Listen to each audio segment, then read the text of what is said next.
ஒரு கழுத துணியெல்லாம் சுமந்து சுமந்து இங்கிருந்து அக்கறைக்கு போய் துணியெல்லாம் துவைச்சிட்டு மறுபடியும் ஊருக்கு வருமா.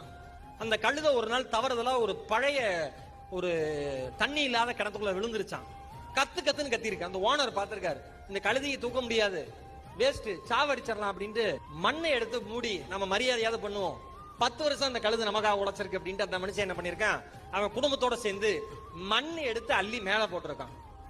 அந்த கழுத புத்திசாலி பாருங்க, மேல விழுந்த மண்ணை உதறி உதறி உதறி உதறி உதறி கிணறு மூட மூட மூட மூட அது மேல வந்துருச்சான்.